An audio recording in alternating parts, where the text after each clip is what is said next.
Hi guys, it's Bernie with TooFab, and I am here with the one and only Aaron Carter. Hello. Congratulations, you are going on tour. You have a new EP.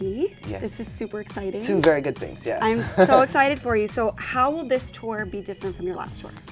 Well, it's just the interaction I think that I have with the fans and connecting with them. I have new music, so that's a plus. I love doing the new stuff for them. So. What's your favorite song? My favorite song right now would have to be Hard to Love. That's gonna be on my album, so. But yeah, I mean, I really have an affinity for all of them because, I mean, I'm a co-producer on it. I'm a co-writer, so it's all kind of what is relative to me, so the music really makes sense for me. It's called Love, right? Yes. So what inspired that? What inspired that? Sitting in bed, just about 2 relationships ago, I was like down about a relationship and this idea just popped in my head. So yeah, and I was just like, I'm gonna make this whole album about love and what I'm experiencing with love at my age. Yeah, it's very real. Anybody who's going through I don't know, heartbreaks or stuff like that, that really relates to those kind of people. It's not really the kind of love that's like, oh, this is all perfect and everything's good and I'm happily married ever after at the end. No, it's more of all the bad stuff. I'm not in a relationship. I'm not seeing anybody right now, so. Oh, you're skipping ahead. These are questions down the line.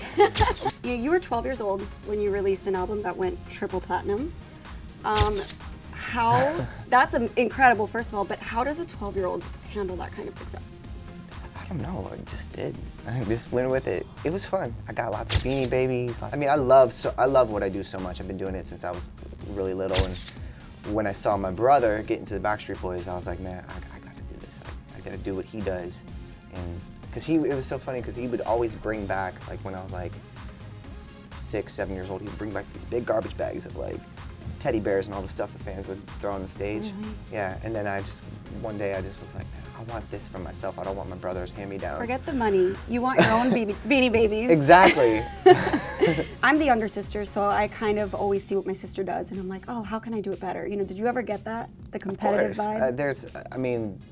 There's underlining, competition thing with my brother and I, and we're 2 brothers in the same industry. He's the oldest, I'm the youngest, so I mean, it just kind of goes with the territory a little bit, I guess. So what's your relationship like with him now? I know it's been kind of tumultuous in the past. No, it's good. I mean, we're brothers. Sometimes we fight. Sometimes we love each other a lot.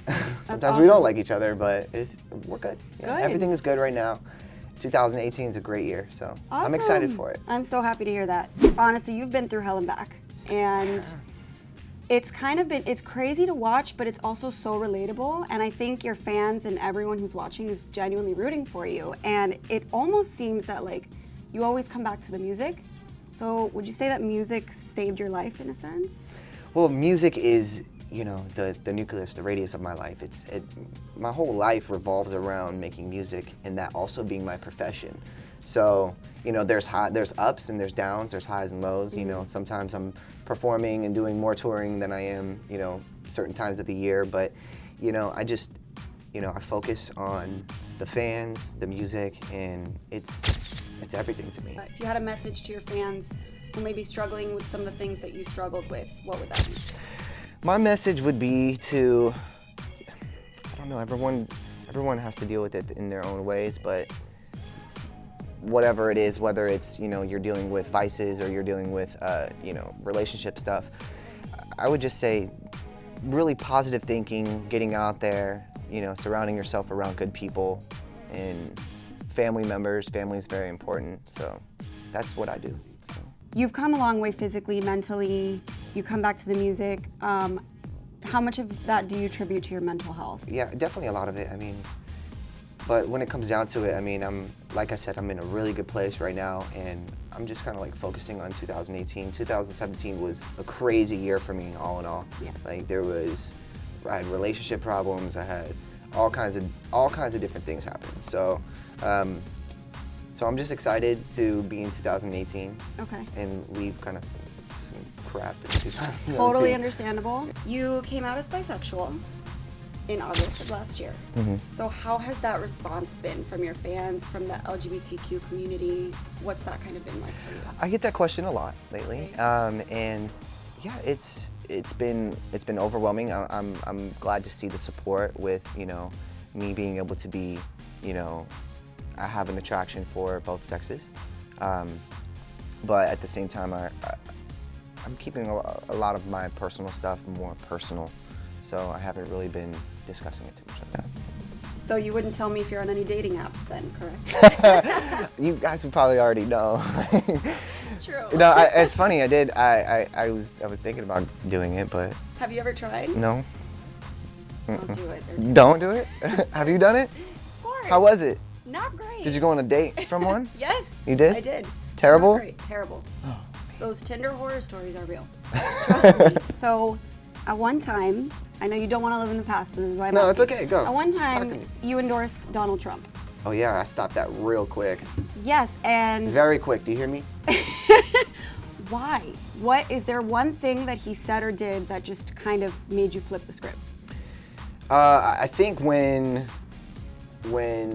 he started talking about building a wall, and then that was like, Turned a few people off, I would say. yeah, that was something that kind of like threw me off a little bit, and then just the mannerisms, certain things. Yeah, I don't know. There was a lot of things. I tweeted that. I said I was going to support him, and then my fan base was very quick to educate me I'm sure. on why that was a very bad decision. And Okay. I agreed with them. So, hypothetically speaking, Oprah's running for president. Yeah. Are you voting for her? Yeah, I would definitely vote for Oprah. Is there anything that you wish you could go back and change, or do you think everything you've gone through has sort of made you who you are right now? I mean, definitely everything. I'm gonna go with the second thing that you said. Okay. But at the same time, yeah, I mean, there are times where I guess I would want to go back and maybe do things a little differently and have a different result. But I mean, what's the point in that? I mean, that's not life to me. So, yeah, I guess I just live in the now. Okay. And last question, how did you beat Shaq? It was all a dream.